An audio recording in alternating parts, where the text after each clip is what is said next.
Chapitre 7. Mission sauvetage, seconde partie.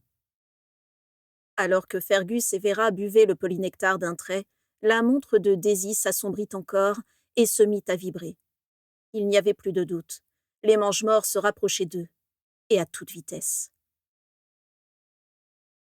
Un peu plus tard, Daisy scrutait anxieusement les rideaux de pluie charriés par le vent qui s'abattaient sur le parking désert et sur les parois vitrées du centre commercial. Grâce à l'inconnu qui les avait miraculeusement devancés pour annoncer l'attaque à tous les moldus qui se trouvaient dans les environs, le parking avait été déserté en un temps record. Daisy était donc seule, encore entourée de quelques véhicules dont les propriétaires avaient sans doute décidé de s'enfuir à pied. Elle avait enclenché le bouton d'invisibilité de son camion rose et se trouvait ainsi à l'abri de tous les regards. Aussitôt après avoir bu le polynectar et accompagnée du Raveluc Albert, ses deux parents avaient transplané pour entrer dans le centre commercial et n'avaient pas reparu depuis. Et plus le temps passait, plus Daisy se sentait inquiète. Certes, pour que l'opération se déroule comme prévu, il était capital qu'elle reste dans ce maudit camion. Mais la tentation d'aller vérifier que ses parents se portaient bien était de plus en plus forte. Afin de se rassurer, Daisy se retourna vers l'arme redoutable qui se trouvait juste derrière elle, cachée à l'arrière du camion, et souleva un coin de l'immense bâche rose qui la recouvrait. « Lumi » chuchota-t-elle. « Tu n'as pas trop chaud ?» Un gargouillement peu appétissant lui répondit. Un appendice gélatineux lui caressa la main, et Daisy se détendit un peu. Élevés dans l'étang de leur jardin, leur lumimore apprivoisé avait atteint une taille record, et Daisy était d'autant plus curieuse de le voir en action que c'était la première fois qu'ils avaient recours à ses services en conditions réelles. Les premières fois, les Goyle s'étaient contentés de mettre à l'abri les moldus menacés. Mais cette fois-ci, Daisy avait très justement fait remarquer que ces attaques étaient une excellente occasion de riposter et de s'en prendre aux mange-morts regroupés. Daisy se pencha pour voir en dessous de la bâche et sourit au lumimore, ignorant s'il pouvait la voir ou non. L'étrange animal ressemblait plus à une montagne de jelly à la menthe qu'à une créature douée d'intelligence. Translucide, informe, vert et fluorescent, dépourvu de tout ce qui pouvait ressembler à un visage ou à un squelette, il faisait la taille d'un éléphant et manifestait sa satisfaction ou son mécontentement par de charmants petits gargouillements qui éclaboussaient tout ce qui l'entourait. « Tiens-toi prêt, » dit Daisy à voix basse. « Ce sera bientôt à nous de jouer. » Au milieu de la masse gélatineuse et fluorescente, on pouvait voir un amas de projectiles ailés en plastique, tous semblables les uns aux autres. Daisy sourit en pensant à la mixture explosive qu'ils contenaient et aux dégâts qu'ils allaient causer dans les rangs des mange-morts. Aidée par sa mère, elle avait rassemblé dans la même potion les ingrédients les plus inflammables, les plus aveuglants, les plus corrosifs qu'elle ait pu trouver, du venin de mygale géante aux excréments de brasipoilus, en passant par de la poudre de pétard du docteur Flibuste. Et bien heureusement, le lumimore gélatineux était insensible à tous ces produits. Il était tout simplement indestructible. Un peu rassérénée, Daisy lâcha la bâche et la laissa retomber sur sa cargaison qui émit un nouveau gargouillement d'impatience. Suspendu à côté d'elle, le petit miroir qui lui permettait de communiquer avec ses parents restait obscur, car son jumeau se trouvait dans la poche de son père. À travers ce miroir enchanté, Daisy entendait seulement Fergus, ou plutôt le policier dont il avait emprunté la voix et l'apparence, dialoguer avec les moldus qu'il guidait vers la sortie. « À votre service, chère madame. Voilà, c'est tout droit. Non, ne paniquez pas, nous avons encore quelques minutes devant nous. Oui, les secours vont arriver. Ne vous inquiétez pas, tout ira bien. » Pendant que son père se remettait en quête d'autres moldus à secourir, Daisy se cramponna à son volant pour se retenir de les rejoindre et de leur prêter main forte. Même si son rôle était crucial, et même si ses parents avaient catégoriquement refusé qu'elle les remplace, il lui coûtait de rester inoccupée pendant qu'ils allaient au-devant du danger. Au moment où elle pensait cela, un éclair vert illumina une vitrine au dernier étage du centre commercial, et Daisy sursauta, le cœur battant à tout rompre. « Hop, hop !» disait son père depuis le rétroviseur magique. « Attention, messieurs, dames, vous risqueriez de blesser quelqu'un. Et je vous en prie, arrêtez de vociférer de la sorte, je ne comprends pas un mot de ce que vous dites. Quoi, vous me menacez? Vous voulez m'étriper, comme c'est charmant. » Le cœur de Daisy fit un bond dans sa poitrine. Elle délogea le rétroviseur de son socle et le rapprocha anxieusement de son oreille afin de mieux entendre. Voilà, voilà, pas la peine de s'énerver, chantonnait Fergus. Vous savez, je suis un peu dur de la feuille. Quoi qu'il en soit, puis-je vous complimenter sur votre tenue? Tout ce noir, c'est d'une élégance. Et vos cagoules, c'est du cachemire? Oui, vous avez bien raison, c'est ce qu'il y a de plus chaud par ce temps glacial. Assez! Cria une voix masculine plus lointaine. Daisy posa sa main sur sa portière, tremblante. Doucement, doucement, inutile de aïe, de me secouer comme ça, ouille. Daisy jeta un coup d'œil à la montre qu'elle portait à son poignet. Le bracelet était de plus en plus froid et s'obscurcissait dangereusement. Dans le cadran, un minuscule serpent progressait en spirale jusqu'au centre de la montre, où se trouvait la marque des ténèbres. Si les calculs de Daisy étaient corrects, les mange-morts arriveraient lorsque le serpent atteindrait la marque des ténèbres. Et à ce moment-là, il fallait absolument que Daisy soit dans le camion, car sinon, les mange-morts bombarderaient les environs en un rien de temps, et personne n'aurait le temps de réagir, ni de s'éloigner. « Enfin !» disait Fergus. « Quel manque de courtoisie !»« Andoloris !» Fergus se tut pendant plusieurs secondes, et lorsqu'il parla à nouveau, sa voix n'était plus du tout enjouée, même s'il s'efforçait de donner le change. « L'endroit est très joli, vous ne trouvez pas? Tous ces vêtements !» À chaque silence qui entrecoupait ses paroles, Daisy pouvait presque voir son père se crisper sous les assauts de ses adversaires, déployant tous ses efforts pour masquer sa détresse à sa fille, pour la dissuader de venir à son secours. Daisy ouvrit brusquement la portière, prête à enfourcher son balai, mais s'interrompit à nouveau en voyant les 2 policiers endormis dans la voiture qui se trouvait à côté de son camion. Et si on les attaquait pendant son absence? Et si quelqu'un détruisait leur véhicule? « Alors, tu vas parler maintenant ?» Daisy était toujours figée, un pied sur le bitume, l'autre dans le camion, incapable de se décider. Mais soudain, un grand fracas retentit à travers le petit miroir, et le ton du sorcier qui avait attaqué son père changea du tout au tout. « Ah! Qu'est-ce que... Aide-moi! Argue! Saleté! Viens, on s'en va !» Et au bout de quelques instants, Daisy entendit son père pousser un petit gloussement, puis un bruit de friction lui indiqua qu'il se relevait. « Formidable, Albert! Félicitations !» Daisy entendit le raveluc Albert pousser un grognement enthousiaste. Et c'est l'instant que choisit Vera pour réapparaître à côté de Daisy, sous l'apparence de la policière Wallis Silver. « Maman !»« Tous les moldus sont à l'abri, » dit Vera le souffle court. « J'ai dû secouer un peu les autres policiers, ils étaient toujours sceptiques. Mais le centre commercial est désert, et j'ai renforcé la brume dans les environs pour que les mange-morts ne se doutent de rien. J'ai aussi convaincu notre commandant de prévenir ses supérieurs, afin que l'attaque arrive jusqu'aux oreilles des aurores. Où est ton père ? Toujours à l'intérieur. Va vite le chercher, les mange-morts seront bientôt là. » Vera obtempéra sans discuter et transplana. Elle réapparut quelques instants plus tard à l'arrière du camion, accompagnée par Fergus et Albert. « Fergus, vous avez été attaqué !» s'indigna Vera en examinant l'entaille que son mari avait sur la joue. « En effet, » répondit joyeusement Fergus. « Ils étaient 2, et je dois dire qu'ils n'étaient pas très aimables. »« Qui était-ce? Des mange-morts ?» Fergus haussa les sourcils perplexe. « Vous allez rire, Vera chérie. Je suis navrée, mais dans mon affolement, j'ai oublié de leur poser la question. » Vera secoua la tête, abasourdie. Elle et Fergus allaient bientôt fêter leurs 30 ans de mariage, mais elle restait toujours décontenancée par l'insouciance absolue de son mari. « Mais est-ce que nous les connaissons? À quoi ressemblaient-ils? Ce n'étaient pas les carreaux. » « Je ne connaissais pas la voix que j'ai entendue, » intervint Daisy. « En effet, c'était la première fois que nous faisions connaissance, » confirma Fergus. « Mais tous les 2 semblaient bien se connaître, et leurs vêtements étaient brodés du même blason, un scarabée argenté. En leur demandant gentiment, ils m'auraient peut-être renseigné sur leur identité. »« Peut-être des nouvelles recrues, » supposa Vera. « Habituellement, ce sont les sans-purs qui exhibent ces blasons idiots. Comment avez-vous fait pour les neutraliser ? » « Oh, c'est Albert qui les a pris par surprise. Il a détaché un panneau publicitaire qui est tombé sur eux, puis il a griffé l'homme au visage, et le temps que je reprenne mes esprits, tous les 2 avaient pris la fuite.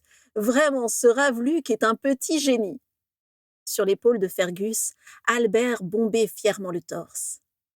Heureusement qu'il est là pour veiller sur nous, soupira Vera en s'épongeant le front. Et vous, chère Vera, avez-vous retrouvé la femme qui nous a aidés tout à l'heure? Non, soupira Vera dépitée. J'ai cherché partout. Je suis allée là où les employés font des annonces au micro. Il y avait des traces de lutte, mais aucune trace d'elle. Des traces de lutte, répéta Fergus pensif. Les deux sorciers qui m'ont attaqué semblaient sortir d'un combat, eux aussi. Ce sont peut-être eux qui l'ont interrompu tout à l'heure, frissonna Vera. Je me demande de qui il s'agit, et j'espère que, comme vous, elle a réussi à s'enfuir. À côté d'eux, Daisy s'essuya les tempes d'un revers de main et reporta son attention sur ce qu'il se passait autour d'eux. À côté du camion, dans la voiture de police, Wallis et Max dormaient toujours. Sur le parking en contrebas, plusieurs personnes venaient de surgir de nulle part, déguisées en policiers. « Les aurores sont là », indiqua-t-elle à ses parents. « Votre alerte a fonctionné. » Ils étaient reconnaissables à leur mauvaise utilisation des vêtements moldus. Certains portaient leur uniforme à l'envers et d'autres portaient leur couvre-chef autour du cou. Mais Daisy fut distraite de ce spectacle amusant par une sensation de froid intense sur son poignet. Elle jeta un coup d'œil à sa montre. Au milieu du cadran, la langue fourchue du serpent commençait à effleurer la marque des ténèbres. Sous ses mains, le volant du camion vibrait de plus en plus fort. Daisy se retourna et constata que le lumimore s'était mis à bouillir d'excitation et à briller avec plus d'intensité. Au-dessus d'eux, le ciel s'obscurcit en quelques secondes et d'innombrables traînées noires et menaçantes apparurent à l'horizon. « Ils arrivent », signala Daisy. « Vous êtes prêts ?»« Vas-y, ma fille », dit Fergus en s'écartant du lumimore qui faisait trembler le camion entier. « Donne-leur le spectacle qu'ils méritent. » Autour d'eux, l'air devenait plus froid et les environs basculaient dans l'obscurité, comme si la nuit tombait à toute vitesse. En dehors des quelques aurores inquiets, le parking était désert. Daisy se retourna vers le lumimore, qui semblait ne vouloir qu'une seule chose, larguer ses munitions et atteindre ses cibles de plein fouet. La nuée de mange-morts s'approchait. Daisy décida que c'était le bon moment. Elle actionna un levier qui ouvrit le toit du camion, puis tira d'un coup sec sur la bâche, qui se déchira avec un grand bruit. Aussitôt, le lumimore se mit en action. Son grand corps gélatineux se mit à bouillonner, puis se contracta avec un gargouillement répugnant, et les fusées qu'il contenait s'élevèrent dans le ciel à une vitesse remarquable. « Il les a crachés ?» demanda Fergus. « Je ne sais pas de quel type d'orifice il s'agit, » admit Vera en mettant ses jumelles devant ses yeux. En revanche, nos petites expériences nous ont appris que sa salive était douée d'une volonté propre et pouvait poursuivre sa cible pendant des kilomètres. N'est-ce pas superbe? Comme attirés par de puissants aimants, les projectiles gagnèrent en altitude avec une vitesse croissante et allèrent immédiatement à la rencontre du cortège de mange-morts, et l'effet de la collision fut encore plus grandiose que prévu. La puissance de la potion explosive outrepassa toutes les espérances des Goyle. Dès la première explosion, un rideau de feu barra le passage des mange-morts. Ceux-ci dévièrent immédiatement leur trajectoire, mais les fusées continuèrent de les pourchasser impitoyablement, et à chaque seconde, d'autres feux d'artifice enflammés explosaient dans le ciel, mêlant leur lumière vive aux traînées noires que laissaient les mange-morts derrière eux. Depuis leur poste d'observation, les Goyle pouvaient presque entendre les gémissements de douleur des mange-morts qui battaient en retraite après avoir reçu du venin de mygale géante dans les yeux. « Bingo !» s'enthousiasma Daisy. De nombreux mange-morts rebroussaient chemin vers l'horizon. D'autres tombaient vers le sol en tourbillonnant, aussitôt cueillis par des aurores. Les plus récalcitrants évitaient avec agilité les projectiles que le lumimore leur avait lancés et poursuivaient leur route, mais ils étaient trop peu nombreux pour causer de sérieux dommages. De plus, le largage de munitions n'avait duré qu'une fraction de seconde, et le camion des Goyle étant toujours invisible, aucun mange-mort n'avait réussi à identifier l'origine des projectiles. Dans l'habitacle, les trois Goyle se réjouissaient du spectacle. Leurs visages rayonnants étaient éclairés par intermittence par les explosions successives qui illuminaient le ciel au-dessus d'eux. « Encore une réussite !» se réjouit Fergus. « Qu'est-ce qu'on s'amuse !» Il fallut encore un quart d'heure pour que les mange-morts se dispersent complètement. Puis tout redevint calme, et les Goyle se détendirent enfin. « Bien joué, Lumi !» dit Daisy en se tournant vers l'arrière du véhicule. En plein dans le mille. Le Lumimore avait épuisé toutes ses munitions et sa taille avait drastiquement diminué. Il faisait maintenant la taille d'un petit coussin. Il frétillait de joie en rampant vers les goyles, tout en laissant derrière lui une traînée de salive phosphorescente. « Il est temps de rentrer », décida Vera. « Je vais éloigner ces deux policiers du champ de bataille, au cas où des mange-morts auraient la mauvaise idée de revenir un peu plus tard. Je prends Albert avec moi. Quant à vous, rentrez à moto avec Lumi et les chuchouris. Et faites attention, d'accord ?»« D'accord », dirent en chœur Daisy et Fergus. « Fergus, vous avez toujours votre miroir ?» Fergus mit sa main dans sa poche et prit aussitôt un air contrit. « Vous allez rire, » s'excusa-t-il. « Je crois bien que je l'ai oublié à l'intérieur, en voulant me recoiffer après ma petite altercation. »« Tant pis, » décréta Vera. « Ce serait trop risqué de retourner le chercher maintenant. Un aurore pourrait vous prendre pour un mange-mort. Je vais les désactiver, afin que personne ne puisse nous retrouver. » Vera pointa sa baguette sur le petit miroir et désactiva le sortilège qui le reliait au deuxième. Puis elle prit Albert sur son épaule et ouvrit la portière pour sortir du camion, redevenant ainsi visible aux yeux de tous. De son côté, Daisy posa le Lumimore sur ses genoux et appuya sur un gros bouton rose situé sur son tableau de bord multicolore, en dessous du bouton d'invisibilité. Aussitôt, sous ses pieds, le camion se métamorphosa. L'arrière commença par se replier, puis se rétracter jusqu'à atteindre la taille d'une petite boîte. Le siège de Fergus se plaça derrière elle, les 4 énormes roues se rapprochèrent, fusionnèrent pour n'en former que 2, et glissèrent sur le bitume pour se rassembler près des pieds de Daisy. Entre ses mains, le volant s'amincit pour former un guidon robuste, et le tableau de bord rétrécit pour se placer face à elle. Une fois que leur moto eut retrouvé sa forme initiale, Daisy vérifia que son père était bien installé, serra ses jambes autour du siège, donna une petite caresse au Lumimore gélatineux, puis mit le contact et s'envola vers la colline d'émeraude, toujours invisible. Vera, quant à elle, monta à l'avant de la voiture de police et prit une grande inspiration. Tout s'était bien passé. Aucun moldu n'avait été tué, les mange-morts étaient en fuite, sa famille et ses animaux de compagnie seraient bientôt en sécurité. Un peu plus détendue, elle se retourna vers la banquette arrière où Wallis et Max dormaient paisiblement. « Vous n'avez pas bougé d'un pouce, » remarqua-t-elle avec amusement. « En effet, » dit une voix masculine et brutale dans son dos. Albert poussa un glapissement terrifié, Vera fit volte-face, mais il était trop tard. Un sorcier vêtu de noir au visage griffé ouvrit la portière avec fureur. Il empoigna le bras de Vera pour la tirer violemment hors de la voiture et la jeta au sol. Elle sentit le bitume lui érafler les mains. Une vive douleur se répandit dans son coude et un objet dur s'enfonça dans ses côtes. Albert essaya de s'attaquer à leur agresseur, mais le sorcier fut plus rapide. Un éclair jaillit de sa baguette et frappa Albert de plein fouet. Le petit Ravluc tomba à ses pieds, inanimé. « Albert !» gémit Vera. « Tu ne m'auras plus, sale bête !» rugit l'homme en l'écartant d'un coup de pied. « Et pour toi !» Il se tourna vers Vera, écumant de rage, et elle frissonna en réalisant à quel point il était imposant. Vera n'avait jamais vu un sorcier aussi grand, et encore moins avec une musculature aussi développée.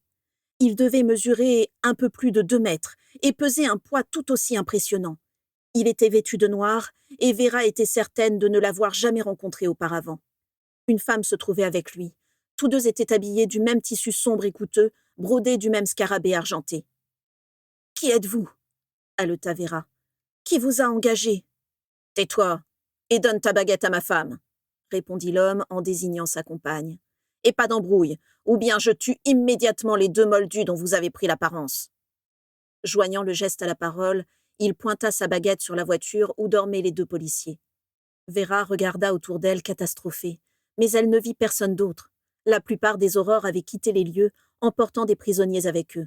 Personne ne pouvait lui venir en aide. Désespérée, elle obtempéra le plus lentement possible et fit rouler sa baguette sur le sol.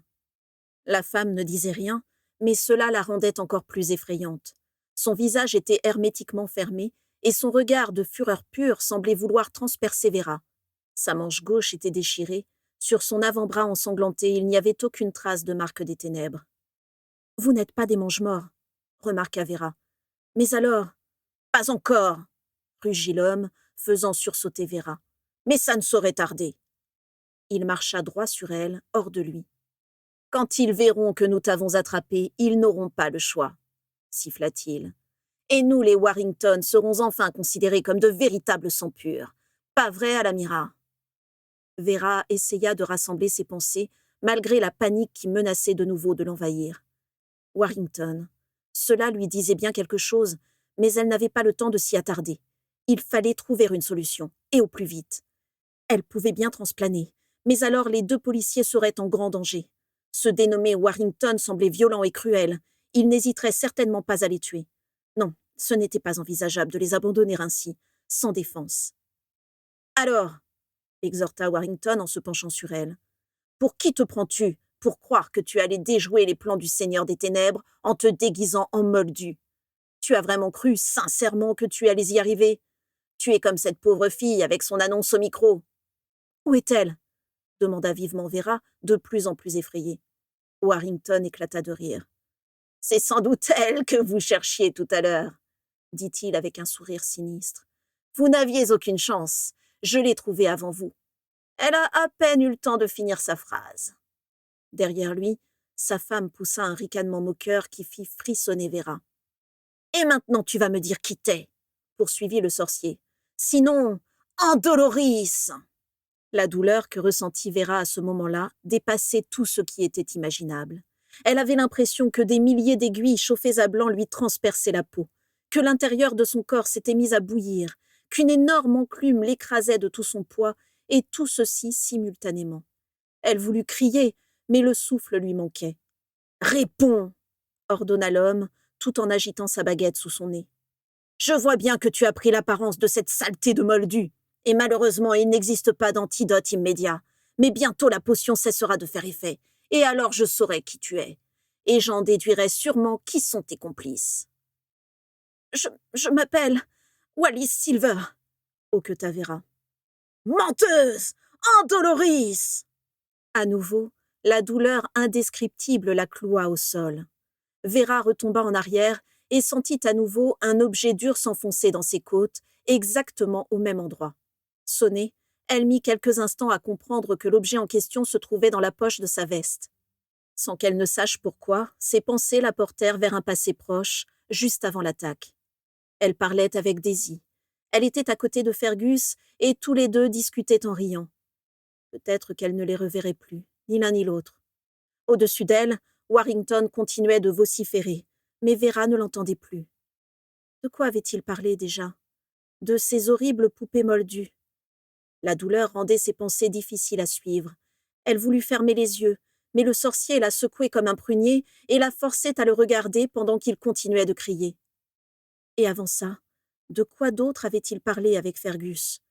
Pour une raison mystérieuse, cela lui semblait être d'une importance capitale. Il s'était moqué de ces policiers naïfs qui avaient si bien cru au sortilège de faux souvenirs qu'elle leur avait lancé, et qui avaient cru les effrayer avec l'arme métallique que Wallis avait brandie devant elle. Vera tressaillit. L'arme de la policière. C'était ça qu'il y avait dans sa poche. C'était cet objet dur et froid qui s'était enfoncé dans ses côtes lorsque ce Warrington l'avait jeté au sol.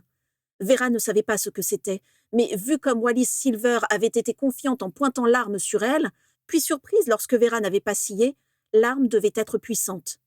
Au-dessus d'elle, Warrington se leva de plus en plus furieux. Il revenait vers la voiture, il menaçait de la faire exploser. Vera mit discrètement la main dans sa poche, mais les 2 sorciers n'y prêtèrent aucune attention.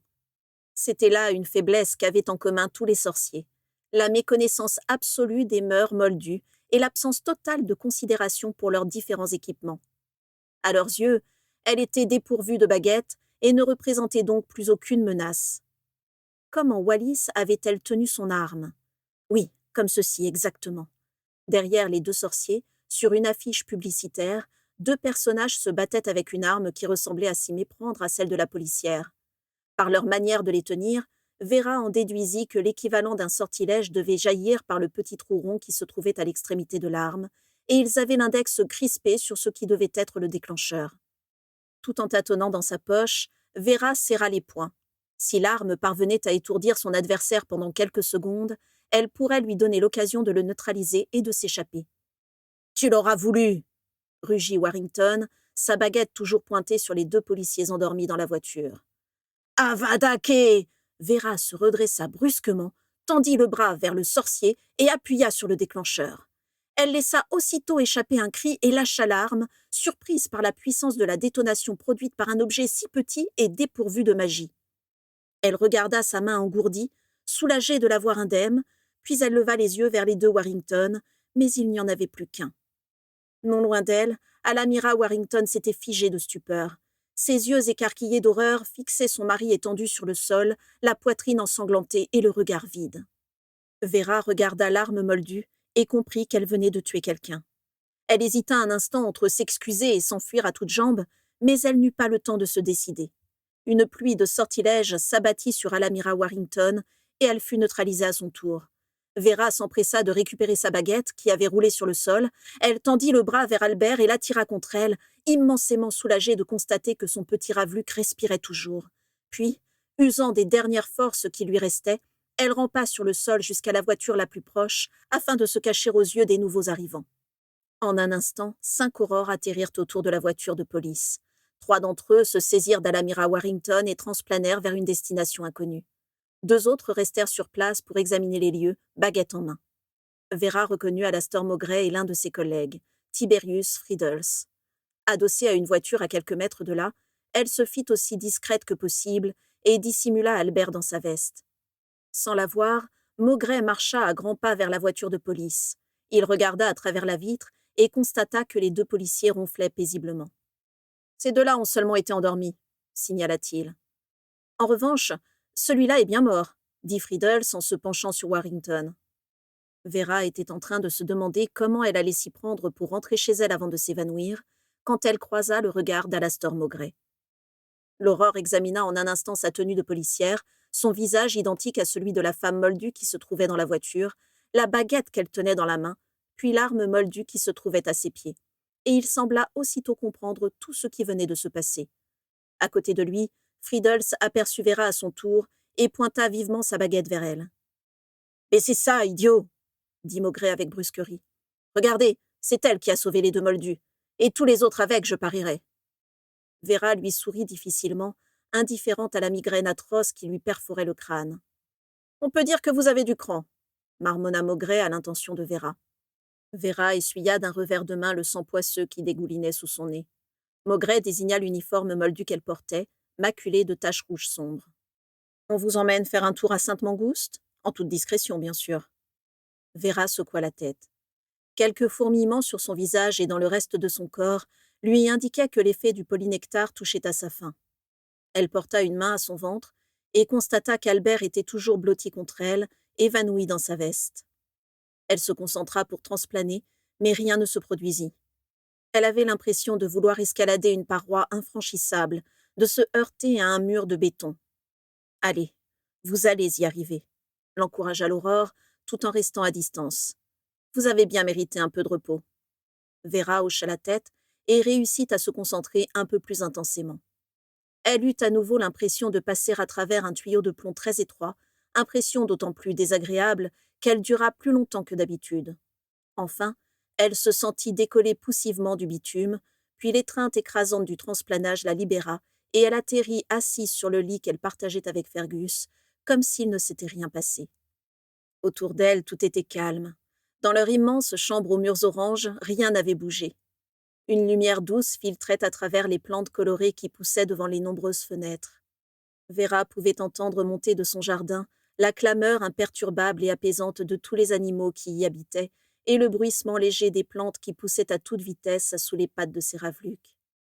Cachés dans un coin, une dizaine de chuchouris grignotaient sagement le morceau de fromage que Vera leur avait laissé. Elle ouvrit les pans de sa veste et découvrit Albert, toujours inconscient.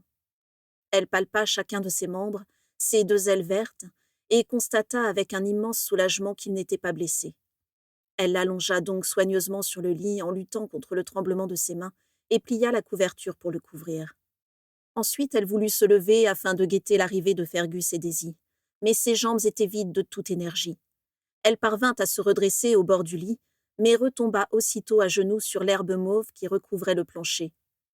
Fatiguée de lutter, elle se laissa tomber sur le côté, puis elle sentit le sol basculer sous elle, et elle perdit connaissance.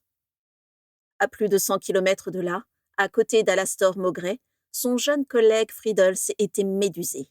« Monsieur Maugrey, vous l'avez laissé partir !»« Comme vous pouvez le voir, Friedels, » répondit tranquillement Maugrey. « Mais, monsieur Maugrey, elle était là, à notre merci.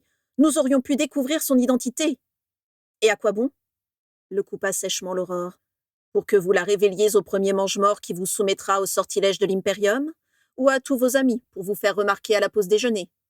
Friedels se renfrogna vexé. « Contentez-vous de la remercier, » dit Maugrey. D'un geste de la main, il désigna les environs.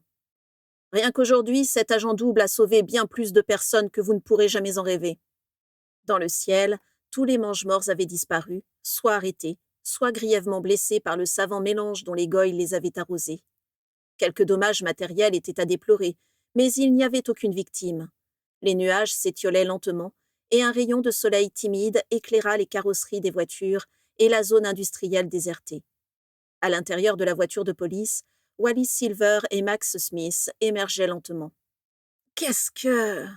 Oh, misère !»